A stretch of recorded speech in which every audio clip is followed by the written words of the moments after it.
nastier in here. I want to remind everybody if they could just first shut off your cell phone, so it doesn't interrupt any of the speakers, and remind everybody that the meeting is being taped. Welcome all to the January meeting of the North End Chamber of Commerce. I'd like to introduce anybody who is new, a new member, or anybody who would like to say a few words as a new member or just coming in. Everybody's been here before? Hi. I'm Attorney Linda Cristello. I'm a resident of the North End for the past 13 years, and I have a firm up on Congress Street. I just wanted to get more involved with the restaurants and the businesses here in the North End since I live here and work this close. Oh, fantastic. Welcome. I'd like to just introduce some of the press. We have Bobby from Scene Magazine, and of course Matt Conti from NorthEndWaterfront.com. And I don't think Phil is here, but usually he is. We have Maria from Senator Pepicelli's office, and we have Patrick Packy, aka from Aaron Michael's office, and we have Maria Lanza, where is she? There she is, from Councilor Flaherty's office. So, anybody else here?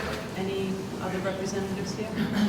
Yeah, I'm not a member quite yet. My name is Matt Foligo. I work over on North Street. I just heard about this going on. I thought I'd come and check it out and meet you guys.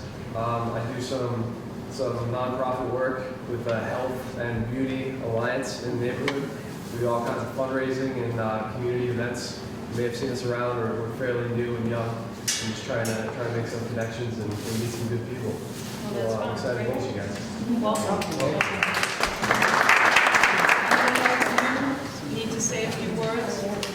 New members? Yep. Hi everybody, my name is Suzanne Flynn Parada. I'm a media consultant with YP.com. We're partially owned by AT&T and their online division. We have an office right in Charlestown. And what I do is I help businesses grow and connect with people that need their services online and mobile. A lot of people use their phones now, and they need to find certain services and restaurants and different products, and do some work with Frank Pasquale, which is restaurants, and with a variety of different businesses all over New England. So, I'd love to. I offer a special discount for the North End Chamber members, and we have some free services that I'd love for you, love to show you. So I have some flyers and You're welcome to pass them around after the meeting. Welcome. Okay, so next we have Chris Young with our Treasury report. Thank you all for coming. We currently have a balance of just over $14,000 in the chamber accounts. We have set up the website to accept PayPal payments. We're encouraging everybody to please try to get your 2014 dues paid. As you all know, we're not going to have a meeting in February, but we still will be meeting on Wednesdays to plan the March meeting and also to plan the different advertising and promotional things for the whole neighborhood. Everything is planned a few months ahead of time. So if we don't have people's membership dues in, we're going to be on a restricted budget. It's not like we can get money in, for instance, the beginning of the month, and then roll something out the third week of the month. So we can only base what we're going to do forward based on what our current balance is in the account. The board has also been talking, in fairness to the people who have paid their memberships for 2014. Starting in March, we may have a member in good standing list of people who have paid, to be fair to the people who are paying as opposed to the people who are not. We have been discussing that. We're not looking to alienate any business from the chamber, but we are looking to try to be as strong as possible going forward, advertising all the different businesses in the neighborhood. And in order to do that, it's an unfortunate fact, we do need funds to do it. So if everybody could please, if you haven't sent in your check, we encourage you to send it in. And if anybody has any questions, they can either email the chamber directly or email both me and Tony, and we're willing to discuss any questions that you might have if you have any apprehension as far as paying the dues. Okay? Thank you. Thank you, Chris. Next, we have Lisa Santapio from St. John's School. Wherever you're comfortable, Lisa. Good afternoon, everybody. Happy New Year. At the last meeting, I think you saw some brochures that we put out about the Rico dinner that's coming up next Tuesday evening at 6 o'clock. And I hope that the North End community will support this event. We're very excited about the partnership we've established with Deep Pasquale Ventures. And Frank has offered to do this as our first annual fundraiser, a benefit dinner, to support the school's education fund. So we need all the support we can get, believe me. We're trying to raise $20,000. We have a lot of parents going, but we'd like to see the business community. It's a great way to go out, a girls' night out, take a client out. If you have new employees or want to reward an employee, this is the perfect time to come. And you get to mix and mingle with a lot of great people in the community. So it's very easy to get a ticket. I have some information on the tables, or you can see me after the meeting. You can go to the school website at sjsne.com. The information is right here on the front page. You can order your tickets online by credit card or debit card, or you can drop a check off at the school or mail a check to the school address. But all the information is on the flyer on the table. We really need the business community support. I know that you support our gala every spring with an ad or a donation, but this is just as important. We only have 2 fundraisers for the year now, thanks to Frank. And because we don't receive any funds from the Archdiocese or our church, these 2 fundraisers are important for us to continue with the education we're giving our students, with the improvements we do in the school, and building more of a community with you. We're the oldest Catholic school. We turned 120 years old this year. We want to continue our tradition and mission of educating young boys and girls through spirit, mind, and body, and your support helps us. And the other great thing about this is it's 100% of the proceeds go directly to the education fund. So thank you all very much, and we hope to see a lot of you there. Thank you.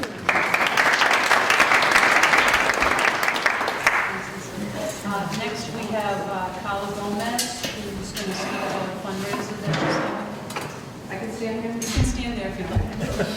Hi everyone, Carla Gomez. I'm here because about 9 years ago I started a fundraiser called City Feast Dining Out to Conquer Diabetes for the Joslin Diabetes Center. And the reason I did that was on my son's, David's first birthday, he was diagnosed with type 1 diabetes, and he's been living with diabetes for the last 22 years. He's 23 now. And the reason I started it was because I wanted to give back to an organization that took such good care of my son. And today, like I said, he's doing well, 22, he's going on 23, going off to PA school in a couple of days, and I wanted to give back to this wonderful place that just got him through his life so far, thank God. But the event is a food and wine event. It's a 5-course dinner with 5 pairings of wine. And made it this event because everything you do as far as eating affects your life when you're a diabetic. Anything you put in your mouth requires insulin, the balance of insulin, diet, food, and activity. And it's a tough thing. Every 24 hours a day, it's nonstop.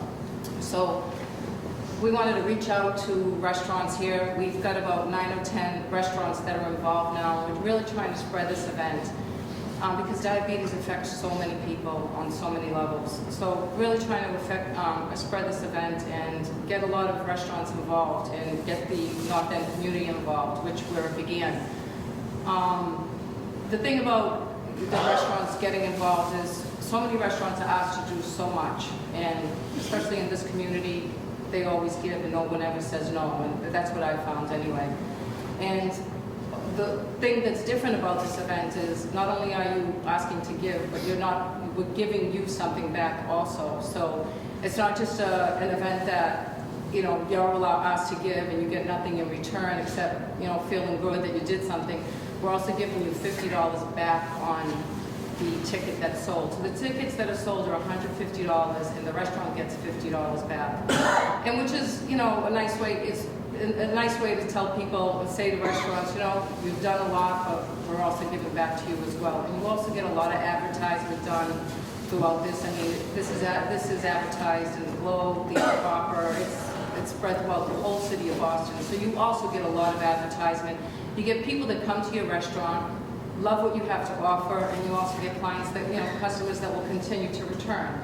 So we're here today. I'm here with Martha Andrews. She's from the Joslin Diabetes Center. She's just going to say a few words, a little bit more about the event in Joslin, and hopefully get more restaurants on board for next year. Okay. Hi everybody. Like Carla said, my name is Martha Andrews. I'm a development manager over at Joslin Diabetes Center. We're in the Longwood Medical area in Boston. And like Carla said, we have a pediatrics clinic, an adult clinic. But what makes this really unique is we also have over 300 researchers, as well as people who are working on initiatives to help prevent future diabetes and educate people with diabetes. And like Carla's personal story, my mom is also a patient at Joslin, as well as my 5-year-old niece who was diagnosed when she was 3. And so people like us really understand that Joslin is doing incredible things for so many families here in New England and the Boston area, but also they're working on initiatives that are reaching out to different countries, educating people about diabetes in lots of different languages. So it's a great organization that's very unique with a very far reach. And like she said, CityFest is an incredible event. It's a great fun way for you to support such a great institution. And you all have these cards on your table, which gives you information about the event. Like she said, the tickets are $150, and that gets you a 5-course meal with wine pairings. I'm new, so this will be my first time there, but I hear it's an incredible, incredible time, and people have a lot of fun joining us for dinner. So if you're a restaurant, I encourage you to check out my email and contact one of us about being a part of it next year. But for this year, we really want to encourage you and all your family and friends to consider buying a ticket and coming and having dinner with us. And if you're not able to make it on the 26th, there's also an incredible raffle that you can purchase tickets for online. Carla so generously has donated Dinner for 6. There'll be 2 winners, so you know that's even better. Dinner for 6 at one at each of her 2 restaurants. So there'll be 2 winners, 1 at each restaurant. So I encourage you to either come join us for dinner or buy some raffle tickets to support a wonderful institution that does great things. And thank you so very much for your time. If you have any questions, you can see either one of us. Thank you. Okay. I know it's really cold. Thank you all for your patience. Next we have Reverend Steve Harris from the Old Knot Church. He came to the chamber and looking to partner with us on some different ways that we've never really thought about before to get some more business into this neighborhood and get some more tourism into this neighborhood. So, Reverend, you can explain. Thanks. And before I do that, since we're on a roll with the charity side of things, let me note that on the tables are Gala silent auction forms, and I know many of you have supported our annual Gala in the past. Carl has always been great about that. It's coming up at the Fairmont at the end of February, and we raise funds for our programs with a silent auction there, and we appreciate a gift certificates for dinner, or Horton Health has helped us in the past as well. Whatever kind of gift certificate would make sense for you. If you would like to support us, please fill out one of these. But I'm really here not to talk about charity today, but business, and so I'm not wearing my collar. I both am the senior pastor at the Old North Church, and I am the executive director of the Old North Foundation, which runs the historic site. A little bit about background of Old North. We've been here for a long, long time, almost 300 years. We draw over 500,000 visitors a year to the church, primarily between late March and the end of October. We generate a lot of folks who come and ask us where to shop. And at the end of the day, they really don't care about Paul Revere. They want to know where to eat. And we try to make lots of references around. But we never worked closely with the business community here, and I think I can speak as well on behalf of the Paul Revere House, who's a close partner of ours and is interested in partnering as well. About 2 years ago, the National Park Service opened a visitor center over in Faneuil Hall. They received about 1.5 million visitors in 2013. They're hoping to grow that to 2 million next year. And we, who are partners with the Park Service, have exclusive access to a brochure rack that is right next to the Park Service Information Center in the middle of Faneuil Hall.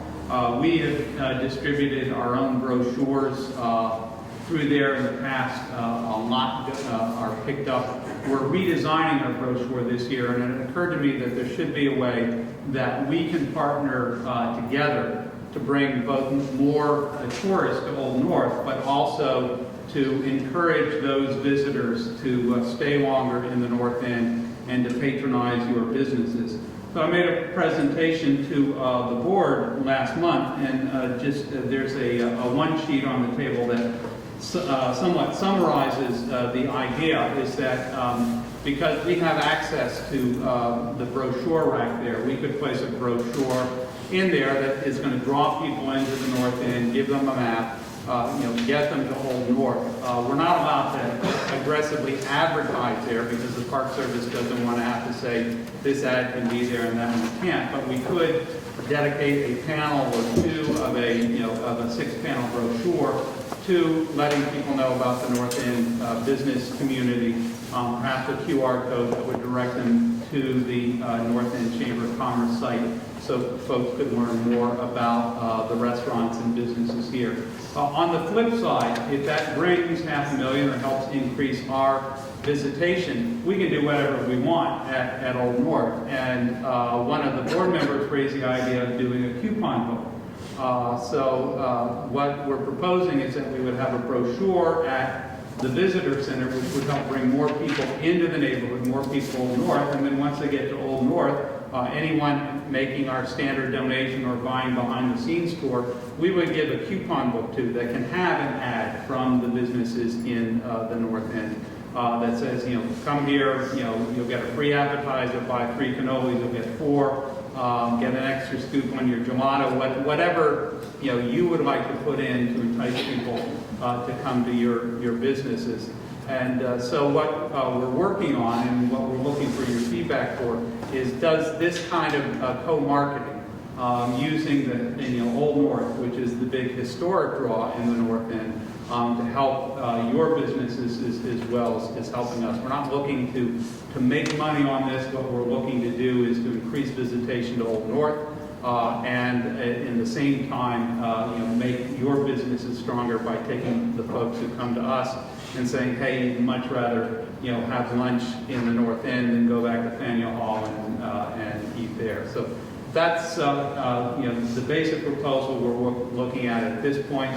We're really open to looking at all sorts of ways to partner with the community. We think it's a win-win situation for everybody, whether we do some special events around historic themes, whether we work with the Greater Boston Convention and Visitor Bureau to work on getting more group tours here and into the businesses, whatever is going to work. But we think it's a no-brainer to work together, and we're just trying to get sense so I can work with the board at putting together, at least as an initial program, brochure at Faneuil Hall and a coupon book here. I did some real rough numbers, and I'm sure we can beat them. I just went on the internet and looked at printing costs, and I think we got 30 businesses involved. We could do it for $500-600 a business.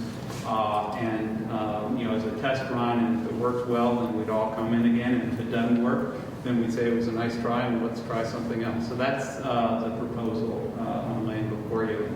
Don't know if anybody wants to give any feedback to that. Anybody have any questions?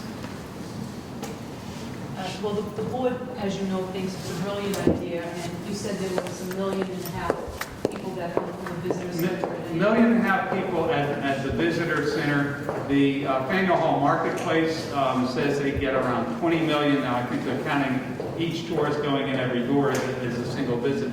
But there are a lot of people down there, and there's got to be a way that we can get more people here. I've opened up discussions with Faneuil Hall Marketplace as well. That would be another step, and to see if we could distribute brochures at that place as well. But it seems to me that if we want to strengthen this community, when we know there's so many visitors so close by, there ought to be a way that we can pull them in, and we do have privileged access to some key points to make decisions about where they're going to visit in downtown Boston. That's fantastic. And we have Craig and Lena who are working on this with the Reverend. Over the next couple of weeks, we're going to try and put some plans together. If anybody is interested, anybody sitting here, anybody watching this video that is a business owner and would like to write in some ideas or at least express interest in helping us fund this brochure so that, maybe you get special notation, maybe you're part of the coupon book. If anybody has interest in either of those projects, which we're trying to do simultaneously, you can write into the website, and we'll make sure that everybody and everybody's concerns and everybody's interest is addressed. Right, and I assume once we put together a program with some definitive numbers, we'll be around calling on you to see who wants to participate. The more participation, obviously, the lower the cost per visit. So We're going to try to move very quickly on this as well. Yeah, we'd like to have this running up and running when the season starts, at least by mid-April, because the real peak season for individual travelers is April into the fall, when they get overwhelmed by all the buses that we all like to complain about, except me. Thank you. Thank you. Okay, so next we have the North End Woods, the historical meeting. We have the North End Historical Society. Jim Pasto and Joey Piazza are going to discuss fundraising for a new North End documentary.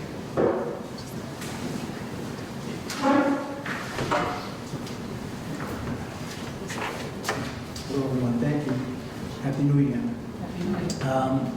Because I'm a stranger to most of it, I want to briefly introduce myself. I was born in the North End, raised in the North End. I grew up on Charles Street. I went to St. Anthony School. I attended church here at St. Leonard's. Jody and I both had flashbacks coming down here because this used to be the lower church. It's changed a lot since then. My uncle, you may know my uncle, Father Claude, who's in the parish here as well.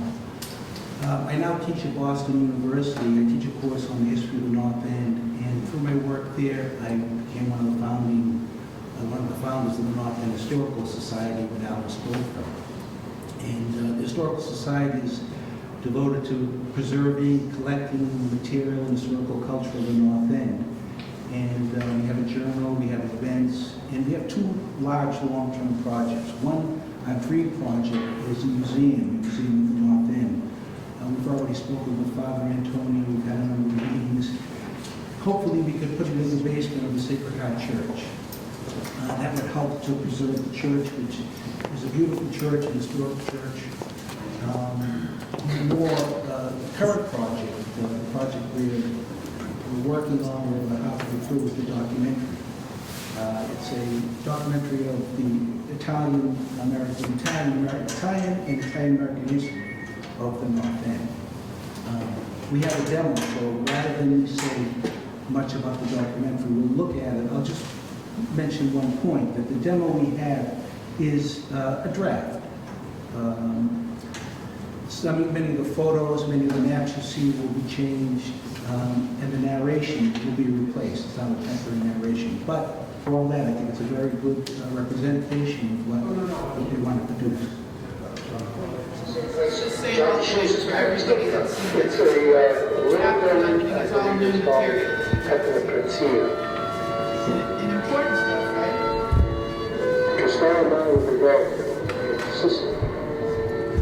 Both sets of grandparents, both came from Avellino. My father's family was from Avellino, Mirabello. My His family was from Sicily.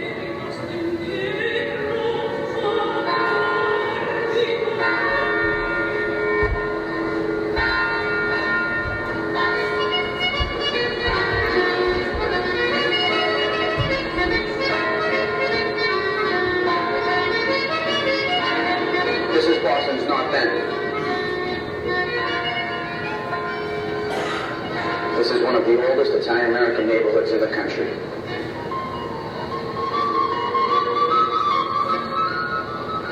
I'm Stephen Pascantilli. These are the streets of the North End, where I was born and raised, and where my family has been for 4 generations. Today I'm going to tell you a story about Italian-American immigrants.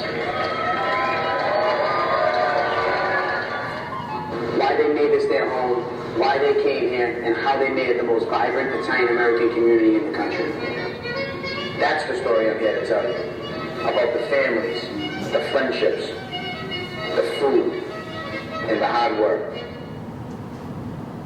This is going to cut now to Jack. On June 20th, 1906, 1,500 mourners lined the streets of the North End to honor a man who had become a folk hero with his dedication to working tirelessly for the welfare of the neighborhood. 7 horse-drawn carriages filled with flowers preceded the hearse as it made its way to St. Leonard's Church, the first Italian parish in New England.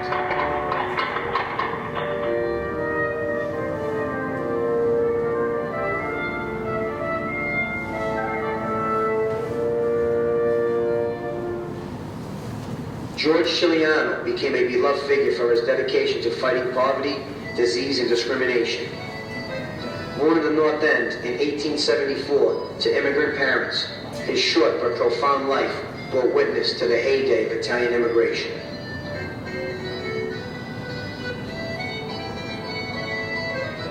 George Ciliano is the first the first Italian-American elected to public office, period, in Boston. In 1900, he was elected to the Common Council, and in 1903, he was elected to the state legislature. So, from the North End, he was born here. He was not an immigrant, he was born here, but a real champion of Italian immigrants. And he succeeds in eliminating the largely corrupt Padrone labor system.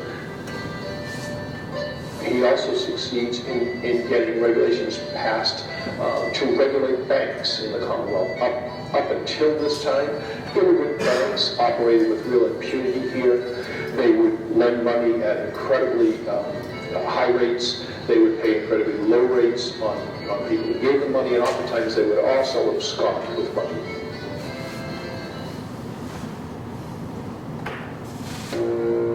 Not surprisingly, Padroni were often affiliated with La Camorra, criminals who held greater sway in the North End than the Sicilian Mafia, and he issued a very public death warrant against Ciliano. Ciliano became mysteriously ill over the next 2 years, and while his death is attributed to his tireless work on behalf of his neighbors, many suspect La Camorra to this day. There's a term in Italian called a campanalismo, which basically means people are part of the village if they live within the sound of the village church bell. And anyone that lived outside that was called a foreigner, a straniero.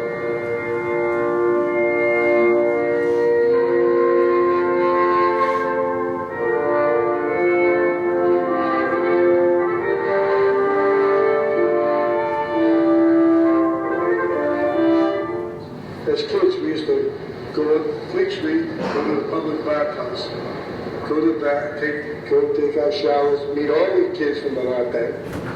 Penny would buy towels and soap, and would have fun, a whole bunch of us taking a shower.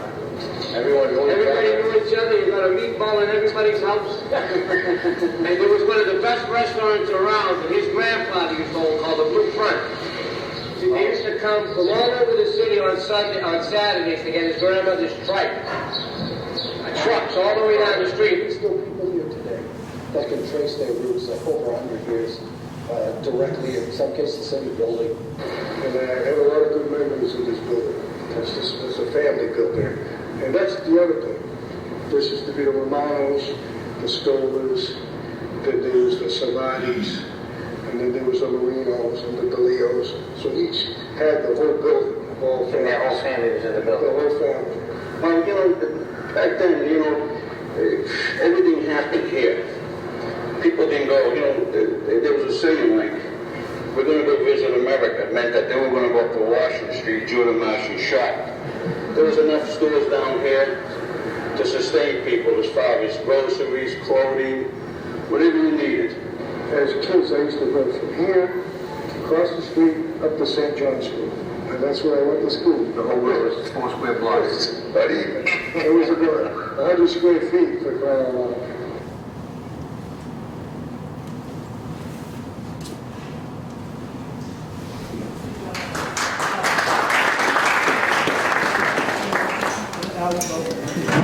Briefly, as you can see, we have a combination of historical information and also interviews of people who grew up in the North End. So we'd like to support, we're about halfway there, we've raised $35,000 so far.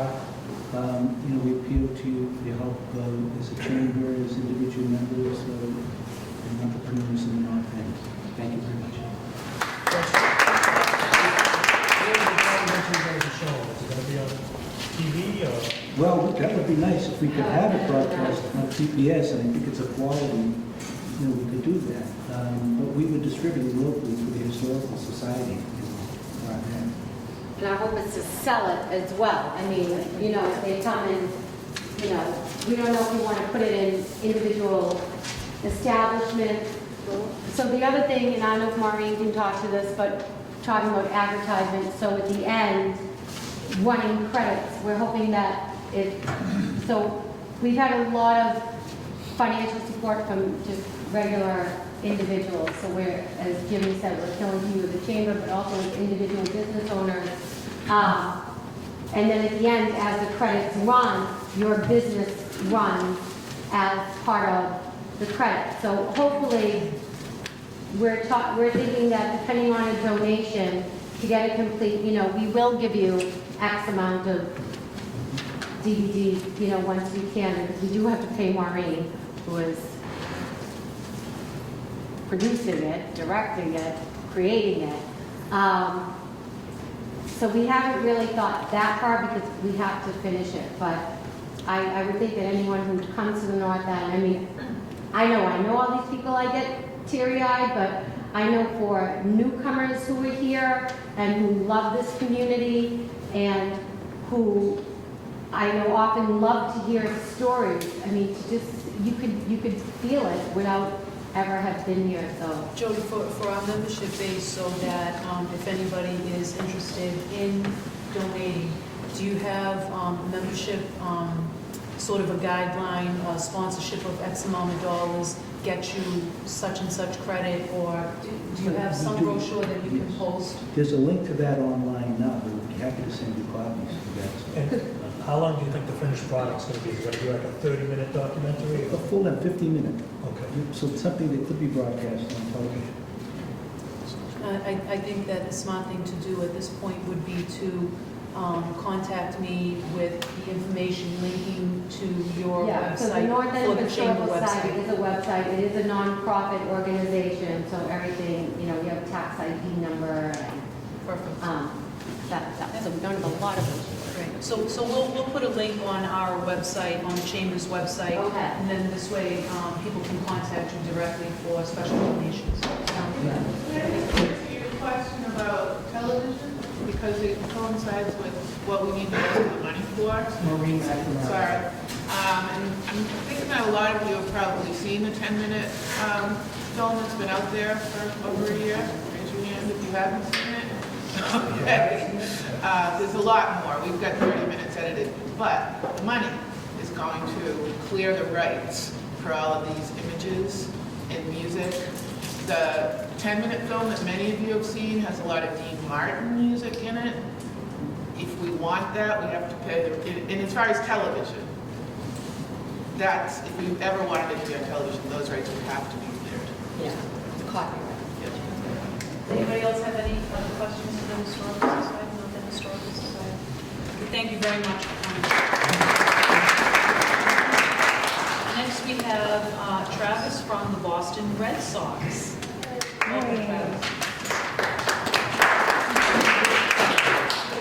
Hello, everyone. So once again, my name is Travis Polio.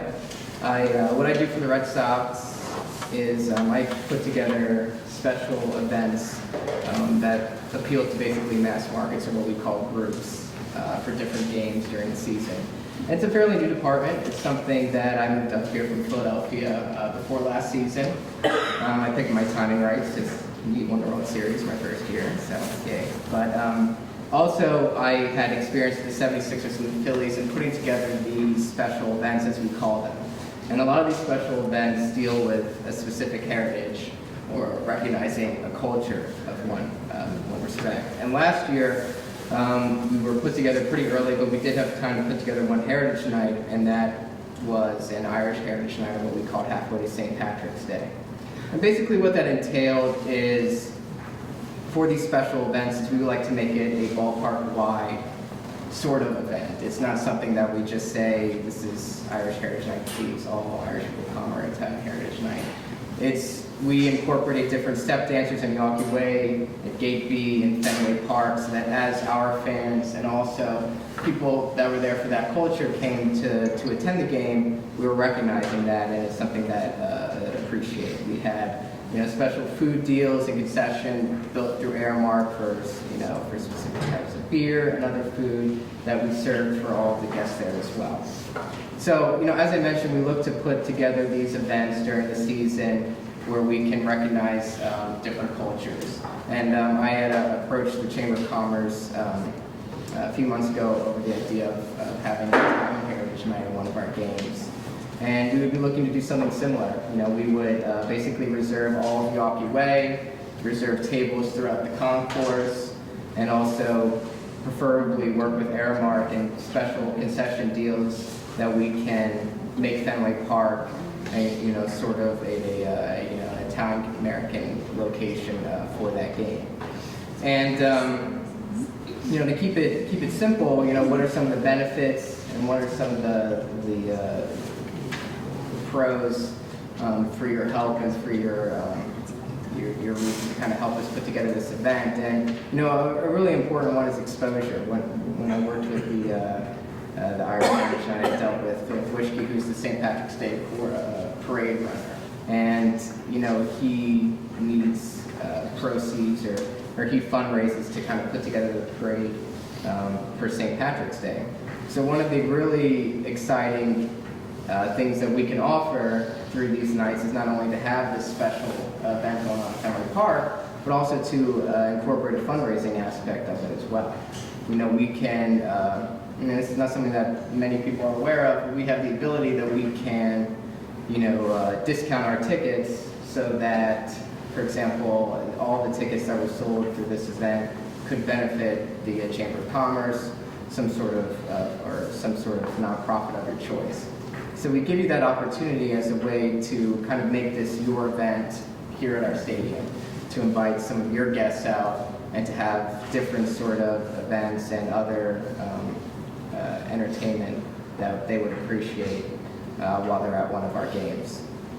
And as I mentioned briefly, we also have the opportunity of doing awareness in the concourse. And this is something that can't be undervalued. For a sellout crowd at Fenway Park, you could be getting into the hands of almost 40,000 people on any given night. So it is something that, is something really special that we could offer as well for one of our games during the year.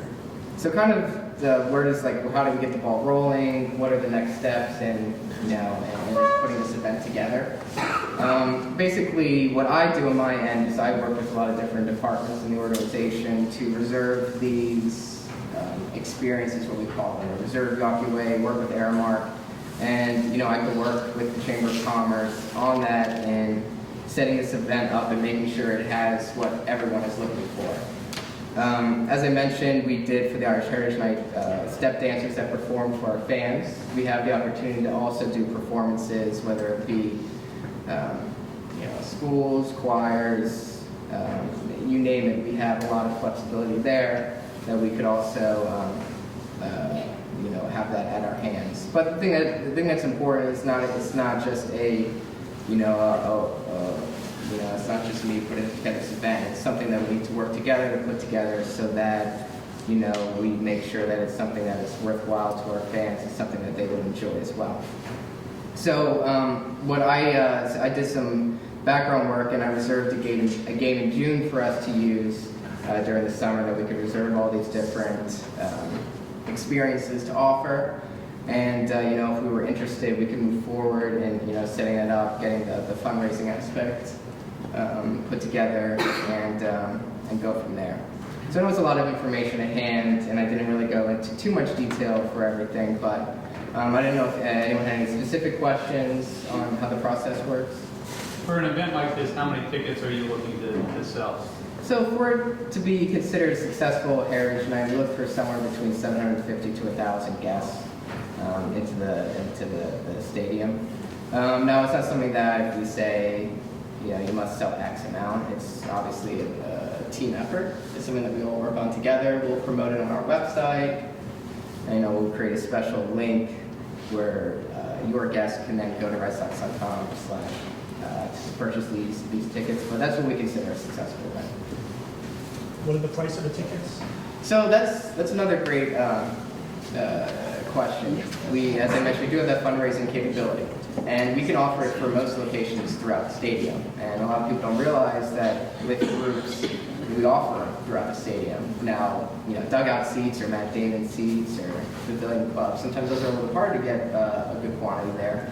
But we can offer, a discount for almost all sections, starting with, our bleachers, which is, depending on the game, can be anywhere from $25 to $30. We could save between $3 to $8 per ticket, benefiting an organization for the game that we choose. Will all the seats, hypothetically, we sell 250 tickets. Will they all be in a section, or are people allowed to pick the section they want to be in? So there's two ways we could work on it. I don't want to bore anyone with too much detail, but I can make reservations on specific locations. So, bleacher 43, rows 10 to 30 are all part of this group. Maybe we do an infield grandstand as well. We have 3 different areas. Or something that we could do, we could just open it up so that your guests can choose best available or anywhere they want to. So there's a pro and con to either way, depending on how we approach it. But essentially, we can do either. Yes. What is the date that you set aside in June? So I have this for June 17th. It's a midweek game, Tuesday night. I thought it would be a good game. Getting school will be right around the end. And the difficult part for me is, as I mentioned, we do work with a lot of different departments that kind of handle our experiences or our different avenues in the stadium. So in order for me to kind of grab everything, I don't have too many games to choose from. However, that game isn't set in stone. If we do, need to work on a different game, that's something I'd be more than happy to discuss with you guys. The only thing to mention is that obviously, games like the Yankees or opening day are feasible days for us on a sales side, but most midweek games are something that we could take a look at.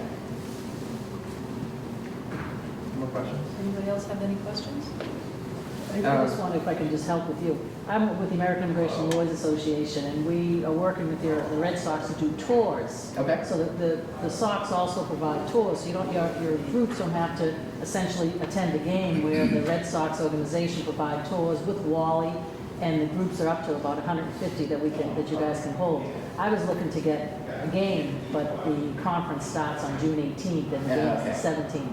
Yeah, we do have a game on the 18th, but the day. She's exactly right. We do offer on non-game days tours as well. It's not something that I personally handle, but if there, you do have a group in town that does, visiting Boston, obviously something everyone does want to see is come to Fenway Park. So that is something that we offer as well. There be any signage on the field, or people watching the game know it's a town? So what we can do, our signage is reserved for our corporate sponsors, but we do have at our disposal pregame elements, and what that kind of means is when fans start to arrive around 6:45 to 6:50 before a 7 o'clock game, there's stuff going on the field, whether that be, you know, a national anthem, or we have